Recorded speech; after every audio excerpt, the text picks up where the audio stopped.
notice.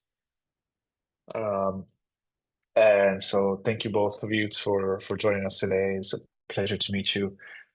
So for today, I know that you were connected to us through Dr. Tovar, through the NLU University, to help out with this project that we've been working on in collaboration with Dr. Tovar.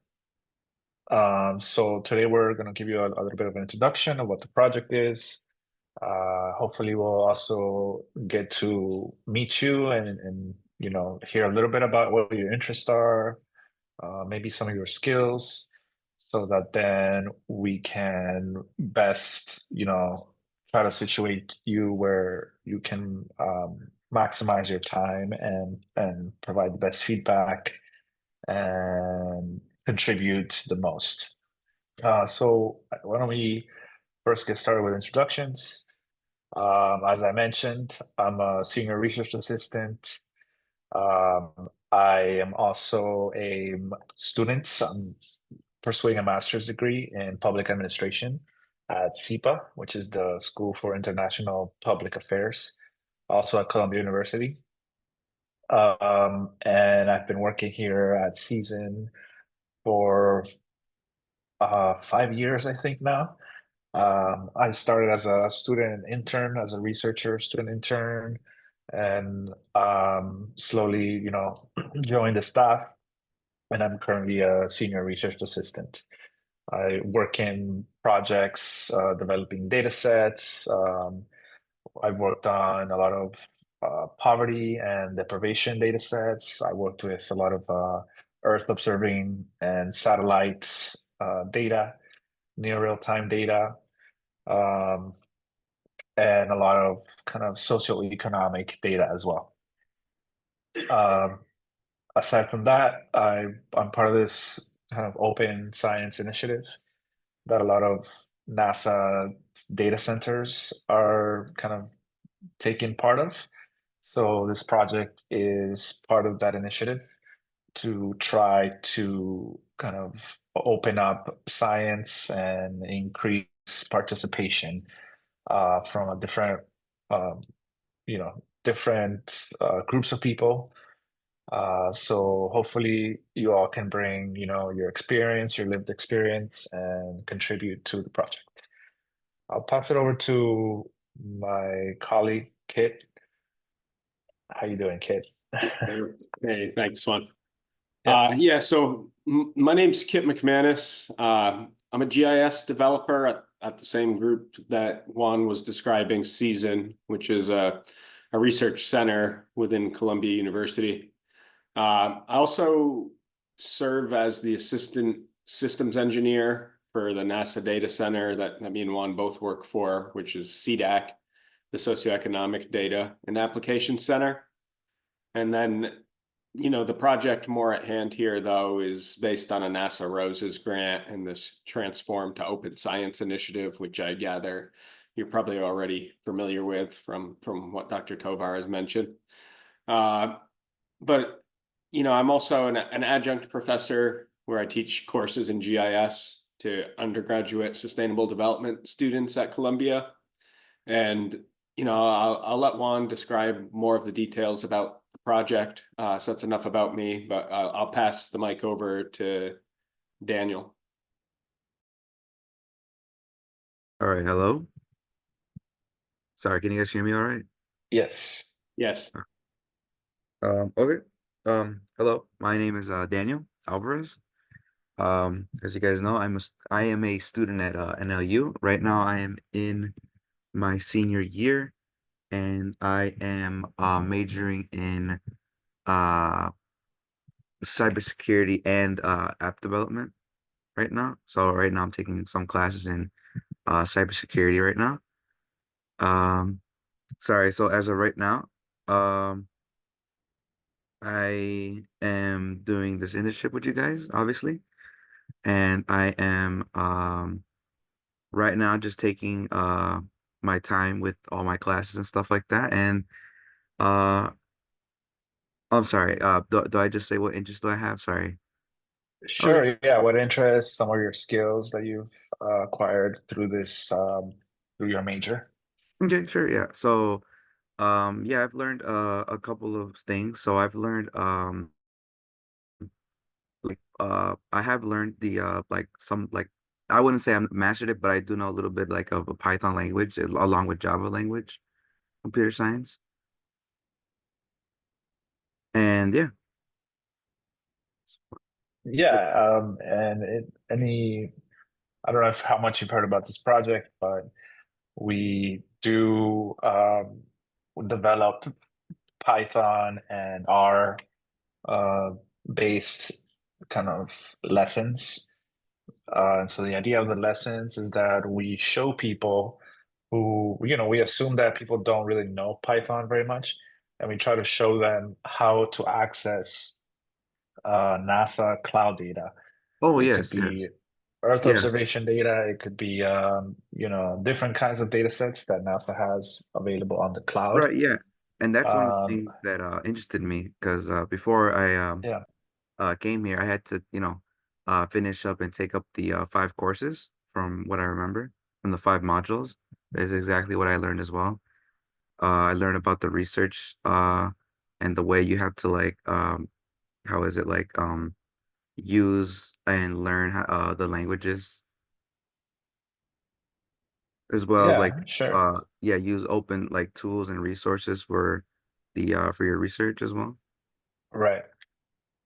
Yeah, and so hopefully, you'll get to learn a little bit about that. Um, some added value that we're providing to you all is, that you'll get to do some more robust research that will rely primarily, on peer-reviewed research. So it's about learning how to identify good sources, uh, and then based on that research, using your Python skills to kind of write out a code that, teaches people how to access these data sets. So part of the research part is, learning about these data sets. How do you access the data sets? What are the data sets? What do the numbers mean? Within the context of science. So a lot of these data sets are, we use them within these science themes. One of the first themes that we did for these modules is water. So water resources and water management. And so within that module, we found data sets that are related to water. And then we also did research um, to understand, the challenges of water and why learning about water is important. So the idea is that with this project, we kind of combine those two components together. Uh, so your skills in Python will definitely be very useful, especially when you're learning about these data sets and reading code and using code. But hopefully at the same time, a lot of the tasks that we help with is, with research and learning about these themes. And the challenge or the ask is trying to find how to relate those themes to the code and to the data sets. Um, Jordy, how are you? Oh, hello. Yeah, I'm good. Um, Do you so want to introduce hi yourself? everyone. I'm Jordi Rodriguez. I'm a senior as well at National Louis. Majoring in cybersecurity as well. I'm really into networking. I want to get into cybersecurity, IT related. My skills, I know some Python as well. HTML. I believe last spring or winter I took a course with Dr. Sovar, relating to data analysis. So I know how to use Notebook. I guess I know how to like work my way around like data and like visualizing and just understanding it. Yeah. What else am I supposed to share about? Sorry. Yeah, just that's great. Any of you those in, we've been talking about some of the themes in science. We have a few themes. We have and of course, I don't know if you've taken the Open Science 101 courses with Dr. Tovar. Oh, I took a Uh, workshop during summer actually. yeah. Yeah. So, from those themes, is there anything that interests you about them? So that perhaps maybe you can focus on that in terms of um, the the time that you will be providing to this project. Any of those themes of open science or science in general that interests you. Oh I yeah. guess What that come the what was it? Yeah, go ahead. No, I'm just saying the idea is just to learn a little bit about you. Mhm. What are some of the things that interest you, so that we can try to place you within some of those themes, so that Mhm. you know it's what you're reading about and what you're learning about is actually interesting to you. So Yeah. So from like what I did during the summer for the workshop, what caught my attention was that I guess not a lot of data is available to everyone, like accessibility wise. So I guess a lot of yeah, research, like people like struggle with it, and like there's a lot of like sites or things that you gotta like pay and like work your way around. And I just find like I don't think it should be like that. Like if there's data available for us to like learn and like improve on, I think it should be like available to everyone, not just like those like high end like researchers, like as well as like us students, like you know who are like learning about like different things, and like we want to like help like help out in the world as well. sure, that's awesome. And I think that's kind of an end goal of this kinds of projects, Hmm. is to help out and to, our idea is like, how can we make this accessible to people, as you mentioned?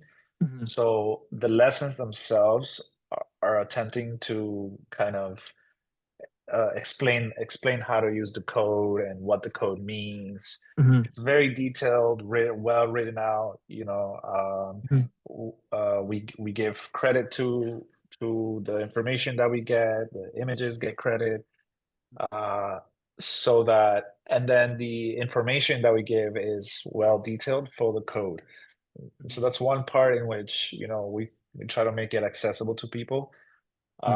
But I think a more interesting and also important part is that we're inviting you guys to come and contribute to the project that is still very early stages.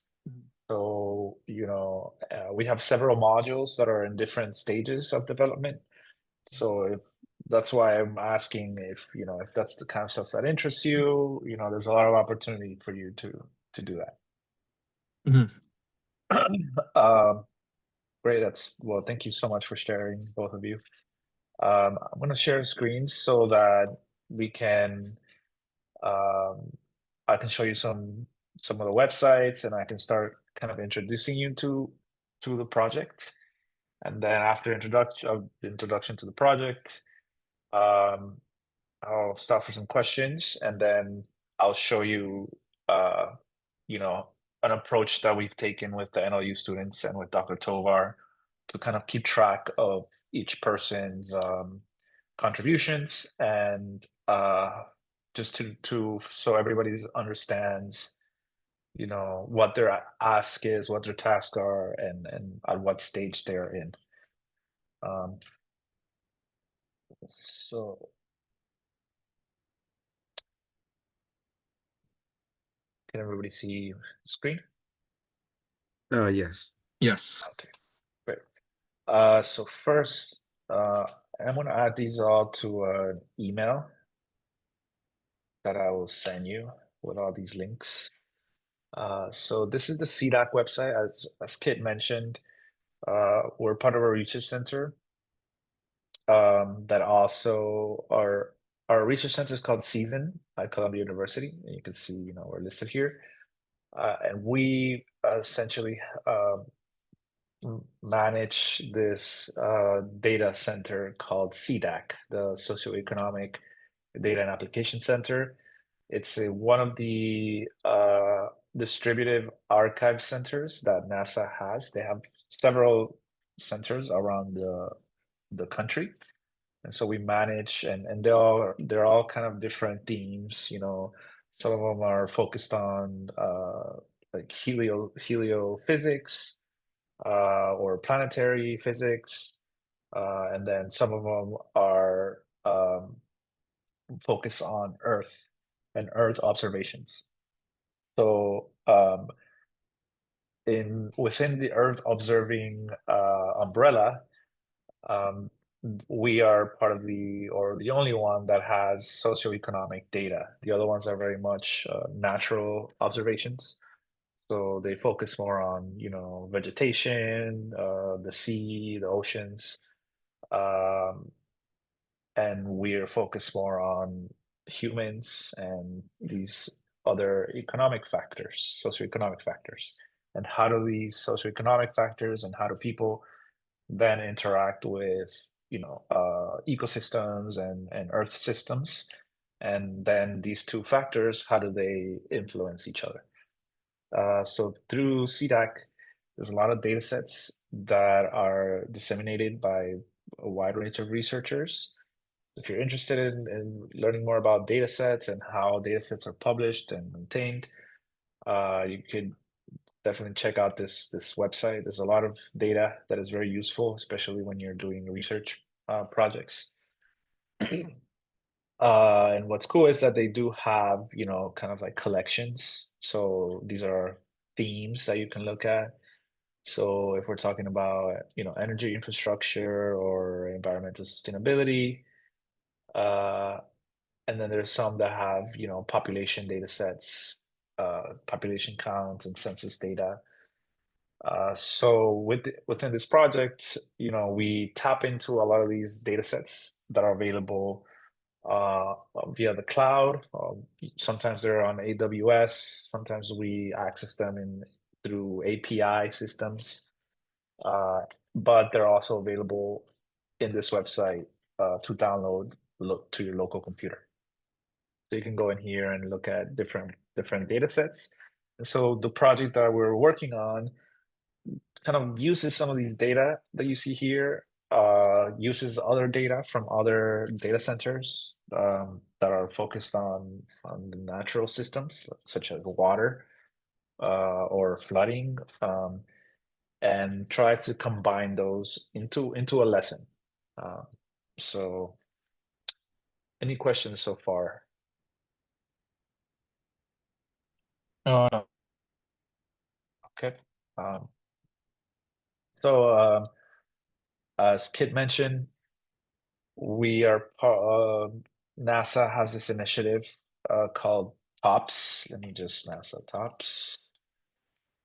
So it's a Transform to Open Science. It's an initiative in which, you know, they're investing a lot of funding for several organizations to you know, to train the scientific community in open science principles and practices. Excuse me.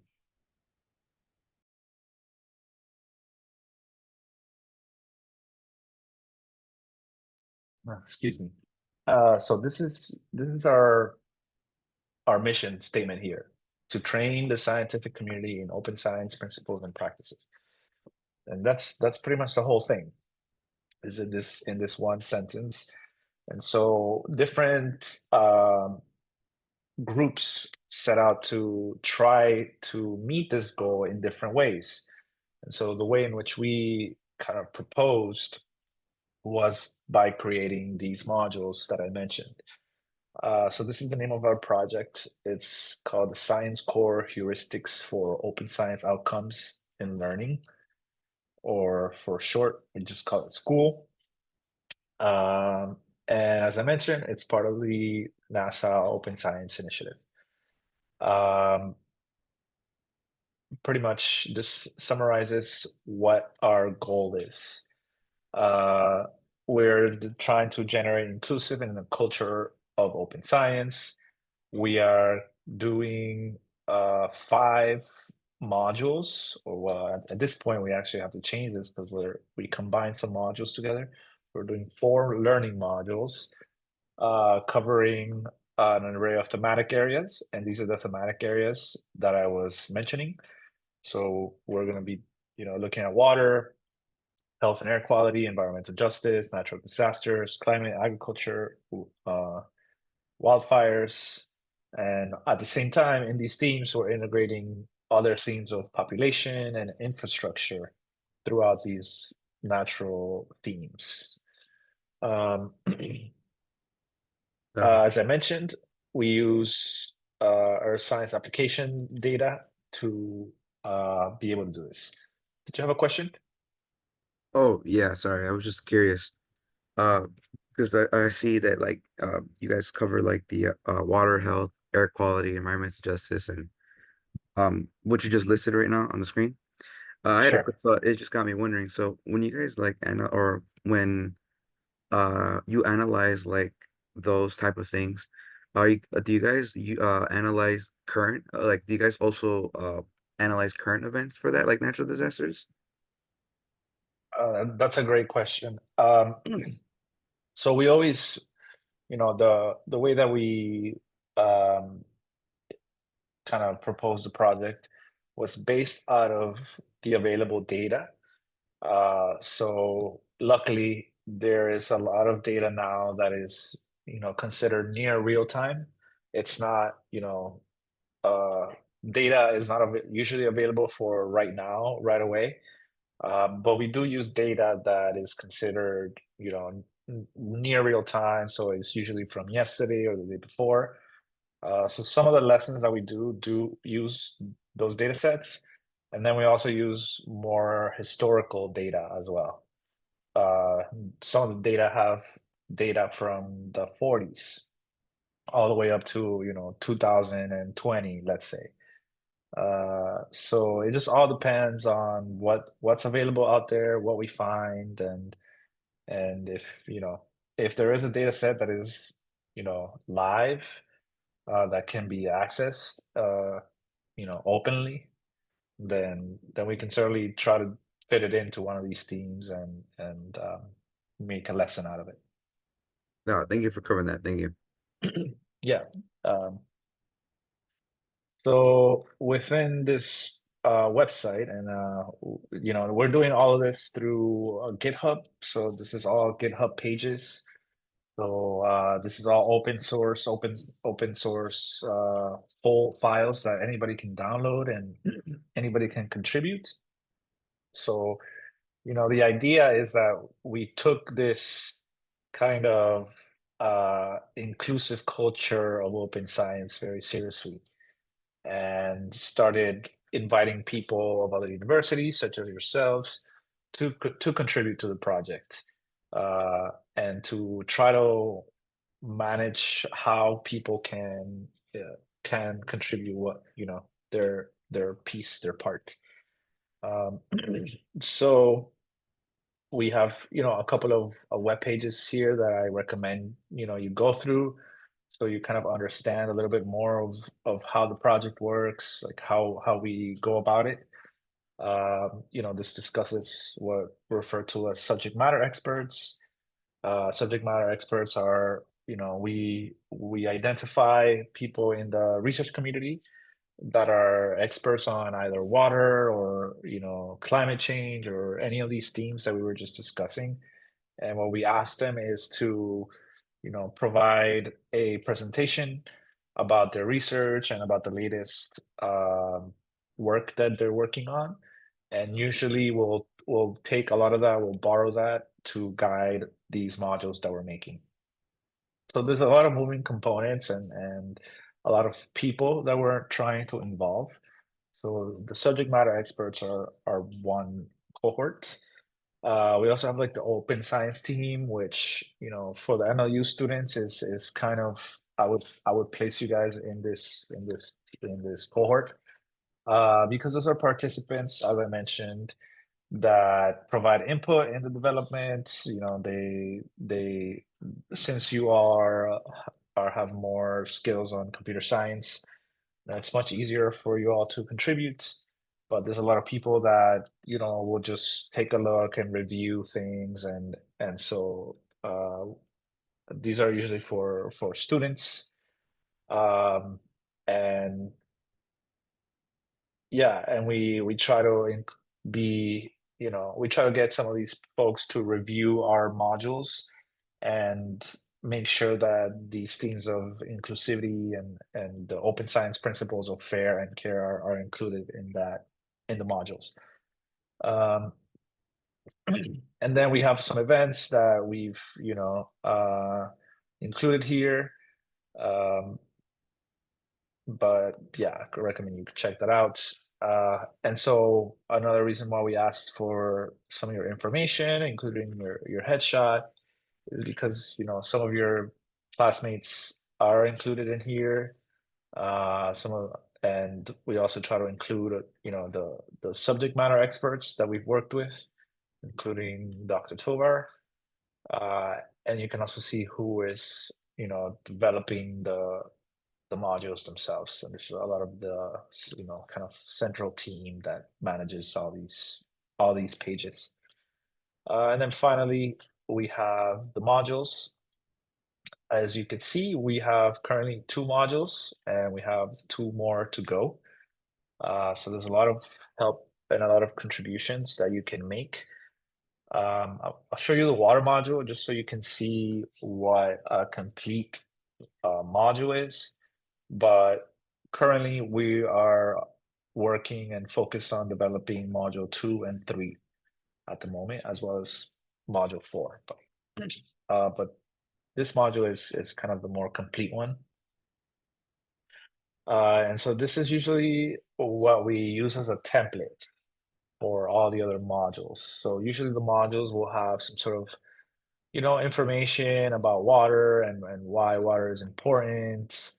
And then the modules will have what we call lessons. So within each theme, let me just go back really quick.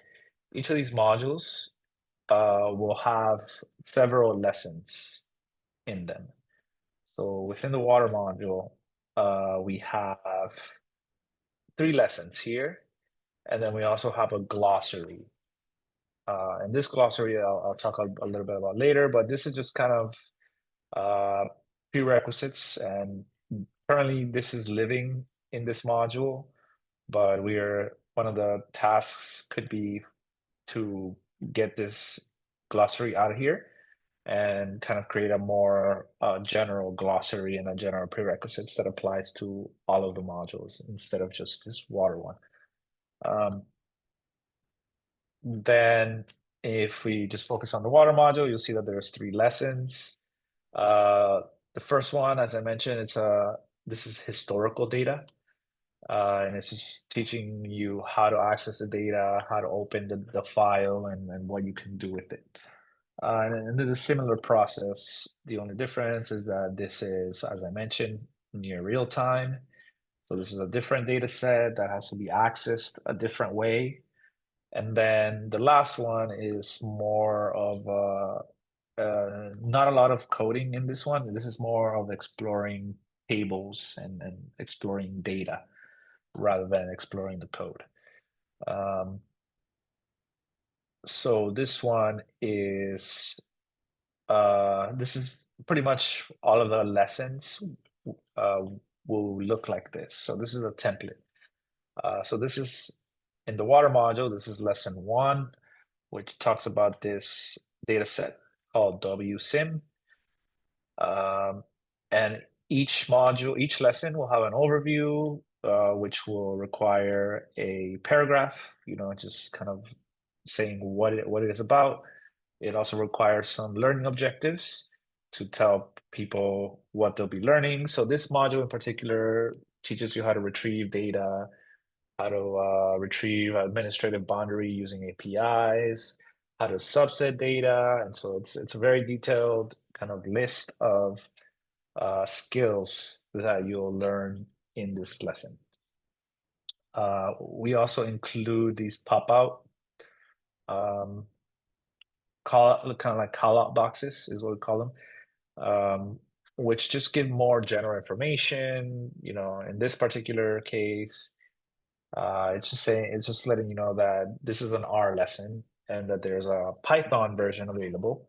So, but you can just continue.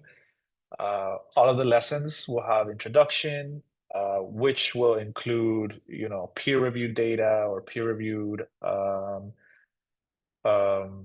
sources. Um, and so this is where, you know, a lot of the contributions that the open science team does is going out and reading some of these research, synthesizing or paraphrasing it, and then sometimes writing introductions. In this one, it's an introduction about water and why water is kind of important in California. I'm talking about how it affects, you know, populations of chinhook salmon and how these essentially affect tribal groups. We also include here kind of a graph of, you know, we can include graphs, we can include videos.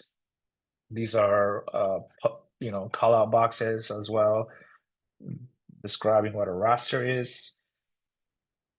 And so as you can see, a lot of it goes into each lesson. A lot of research, a lot of getting the right links, getting the right information. And then we also try to add these kind of knowledge checks, but you don't have to worry about these. But eventually, you know, as I mentioned, this is a finished product. So eventually it'll have questions and all of this kind of stuff. And then finally, after the introduction, it gets into reading the data and it gets more into the computer science aspects of it. Here, there's another call out box that tells people these are the packages that you'll be using, and it describes a little bit of each package, what each package does, and then you can see, you know, the actual code. And then between the code, we also provide, you know, detailed instructions, because remember, the idea is that we're teaching people.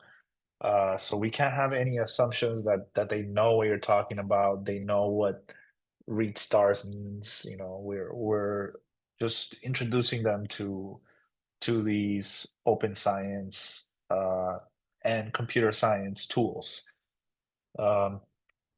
So we try to describe, you know, what the code is doing.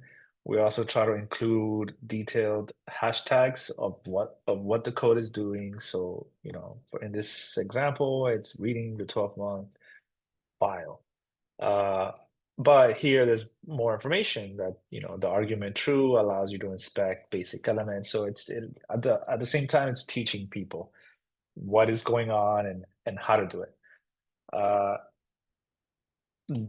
The rest of the sections are pretty much the same. It just depends on what, you know, what the goals are and what the data needs. So for this particular data, you know, you have to pick out this attribute called deficit. And then this particular data has a lot of years, so it's showing you this is how you subset a number of years. And then it shows how to display the data. And so all of the other lessons are pretty much the same format. So opening the data, reading the data, displaying the data, and then eventually it kind of starts getting tied back to the narrative. If you notice narrative, it's all about, you know, water, it's based on the United States. And some of the readings, I think up here, there was a kind of a thing about Texas having, you know, a lot of drought that year. So then this lesson, the code starts focusing on Texas because the lesson had talked about it before. And then there's other, you know, drought in the news, call out boxes. Then eventually you can see that the data starts getting subset into the focus area.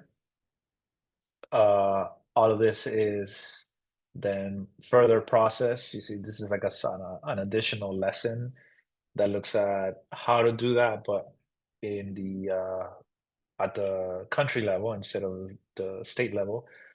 And it just again here it focuses now in California. You know, we talked about the salmon population, so it's focusing on California. And then it starts doing a little bit of just computer science um, processes. You know, if you want to, you know, subset by a higher level of administration, or if you want to average out a bunch of days or average it by county. And so eventually you can, you know, you can start seeing that it all gets tied down.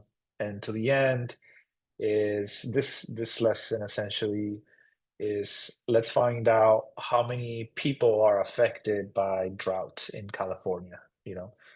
And so you can see that the script kind of leads into this result. Excuse me, where you can see that, you know, January and May, where the most people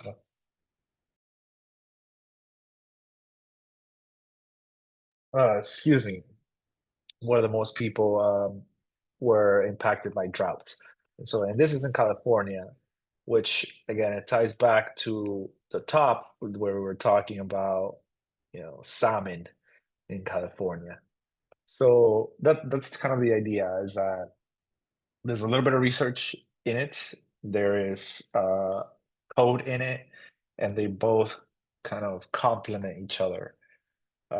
So that at the end, the goal is to demonstrate the data science life cycle of these data sets. How do you download it, process it, analyze it, use it, while at the same time applying open science principles, which are, you know, providing credit, using tools that are open source. So this is all free, involving all of you here to contribute early, um, and making the process open, and at the same time teaching people about these cloud data sets. Excuse me. This other lesson, just to quickly show you, is more about getting near real-time data. So this is, you know, this year's, and this is more about flooding. So you could see here that, you know, near real time, the little red areas are the ones that are considered flooded. So you could see here that there's some red squares. And then those red squares, you know, we could zoom in and see them. We then compared it with agricultural data and calculated how many acres of these how many acres of each of these goods um, were impacted or are within these flooded areas. And again, we focus in California because, you know, it's the theme of the module is there's drought in California. And then at the end, it's calculated the number of hectares that are considered under flood for that day. So this is the 163rd day in 2024. And there was a lot of almonds underwater or potentially flooded, according to the data. So currently we're working on the air quality module, and this one is very much under construction. As you can see, there's a lot of ellipses. Some of these where we have 4 lessons in this one. In the first one, there's not a lot because we're still waiting for the data. So this is all just kind of placeholders. The more complete one for this one is the second one, which already has a lot of the components of, you know, these call out boxes, the learning objectives, There's this big call out box on ethical considerations of the data. So, and again, these call out boxes are in line with these open science principles of fair and care. So just, trying to incorporate these into the lessons. And, this one has an image, has a lot of other links. And I know that there's other lessons that will include videos, video links, and such. So all this is housed in GitHub. We have the season geospatial repo. And so this is where you can go and see all of the files that are used to create this website. So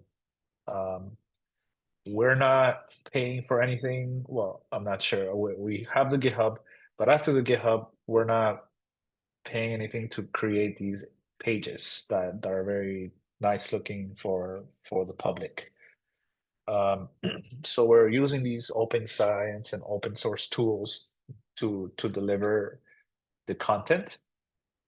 And so we have several repos that are helping us store each of these modules. So the repo that you're looking at now is the repo for the main front page. So these are not any of the modules.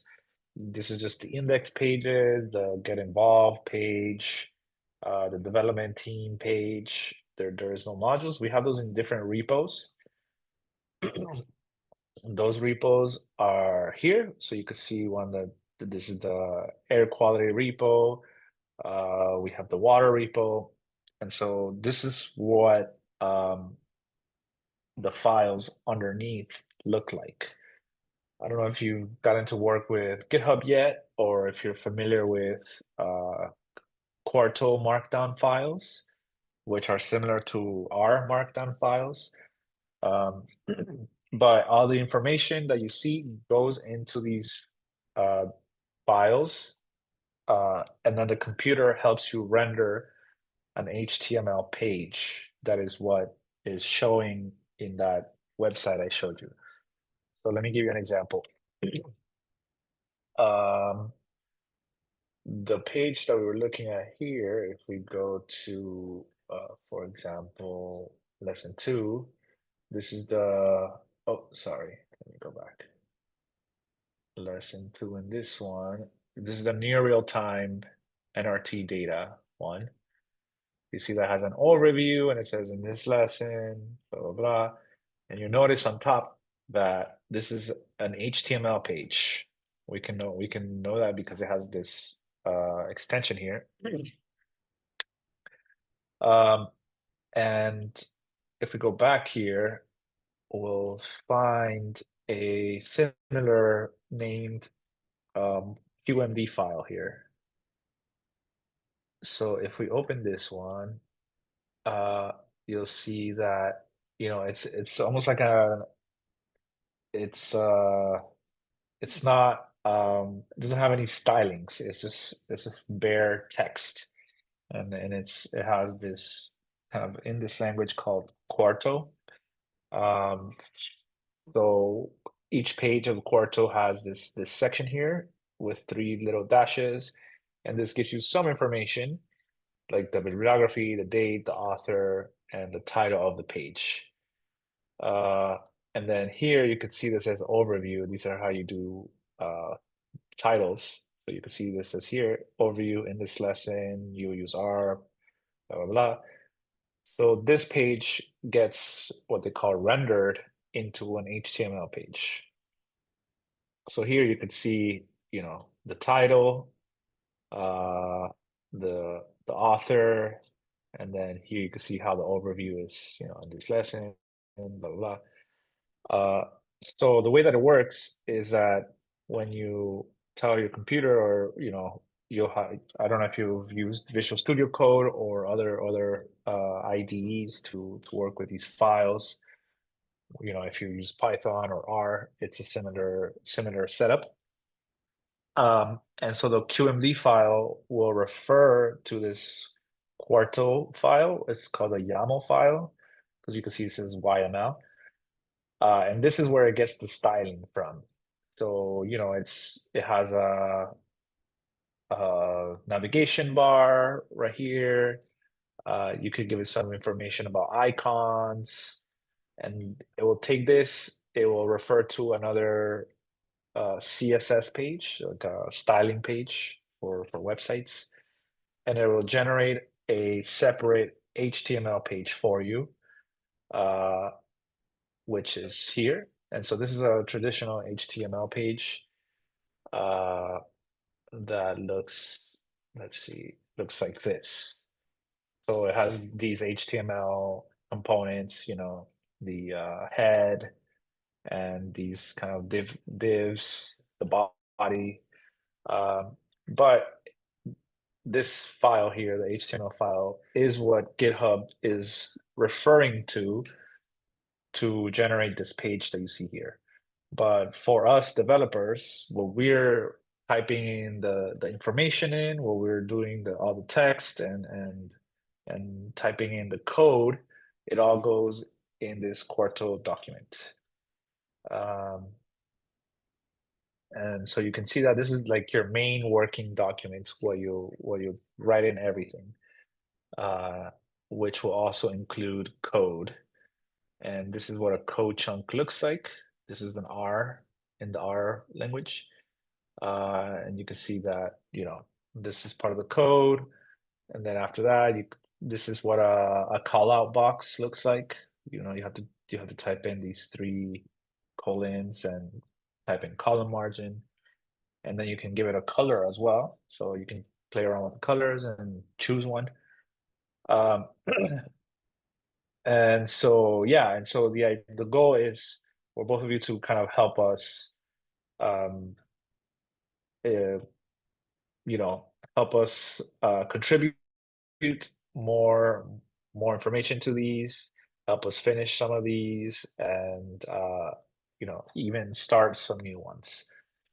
So the way that we've been keeping track is that we're using, and this is the reason why I asked you for your GitHub ID, was because we are using these projects through GitHub that we can create tasks. And this is kind of like a tasking system that allows us to, you know, create task items here and assign them to you using your GitHub account. So you can see here, for example, that someone is working on the air quality. This is the second module, the literature review. And within this system, within this project, I can provide you information. I can assign it to you, so you get an email letting you know. And then I can also add labels, you know, like what module it's for, what's the priority, you know, the dates that we discuss, you know, to keep ourselves accountable. And then we can also type in comments here, you know, looks good, here's the update, etc. So it's a good place so you can see what other people are working on. And you can see that if perhaps someone is working on like a lesson that is within the same module, then maybe you can share, you know, resources, or you can work together. So it's a way for you to also see what else people are working on, what's some of the possibilities that you can do in terms of tasks. And yeah, as I mentioned, it's very much depending on how much you want to contribute, what your level of skill is, what interests you, and all these factors will help us kind of provide you tasks. So, for example, someone who's very much kind of savvy and knows well how to use these GitHub systems, they're exploring how to incorporate Sphinx. You know, and Sphinx is a different language than Quarto, but it has advantages and disadvantages. So they're creating a kind of like a separate repo that is using Sphinx instead of these Quarto pages that we have. Other people are doing more reviewing code. So, adding code comments, making sure that there's hashtags added to it, and they actually, send me a message. So every time you kind of type in here, I'll get an email to let me know that you wrote something or you had a question or something like that. So hopefully, after this meeting, you all can send me an email with your org IDs, your GitHub accounts, and if you want us to include your image on the yearbook, send us a headshot as well. Okay, I'm gonna stop here and sorry, I had a quick question. I'm not sure if you guys can hear me. Can you guys hear me? yeah, we can hear you. Go ahead. Sure. So recently, I believe that Dr. Tovar also asked us for that, like what you just asked, which was the org ID, GitHub, or headshot, all that. I'm not sure if he's Yeah. in contact with you at all. Uh, Yeah, I'm in contact with him, but he hasn't shared me any of your information yet. oh, okay, yeah, because I was gonna say that I know that at least me and some other someone else sent our information to him, and I'm not sure if he was able to send that information to you or not yet.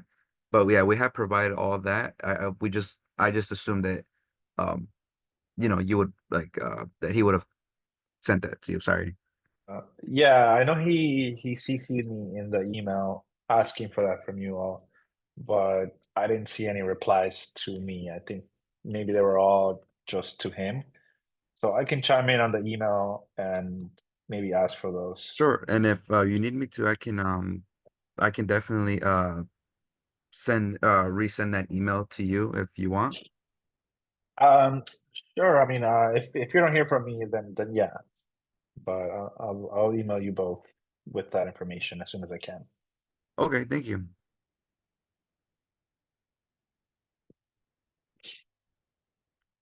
Any other questions?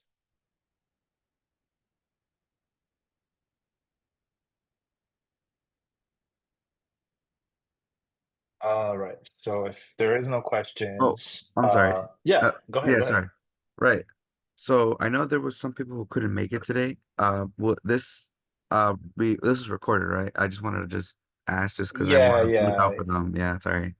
yeah. It is recorded. I can send that out. And I intended to meet with them anyway, just to to see if they had any questions. I know they had like a dentist appointment or something. So, um, but yeah, yeah. If anybody else wants to look at the recording, I'll send it out. Okay.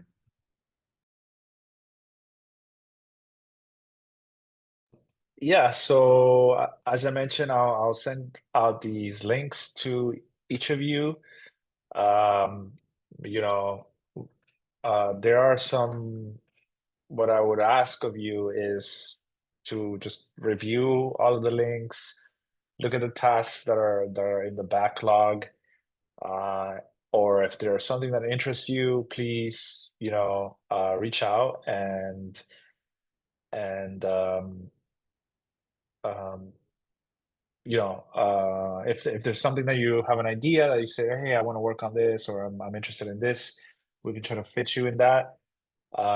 If there's a lot of people that are kind of proactive in that sense, but there are some people that will wait. Uh, so however you want, I can assign you a task, or you can be proactive as well and find something that interests you. But if I don't hear from you, I'll likely eventually assign you a task. So, as I said, please don't hesitate to reach out. I'm fully available to talk to you. If you have any questions, please reach out. And yeah, man, pleasure to meet you. All right. Thank you so much. All right. Thank you. Hi, Dr. Tovar. How are you? Good to see you. Thank you, Jordy and Daniel. Good afternoon. Thanks. We're missing somebody, right? I think. Juan, maybe you should cut the recording. Sure.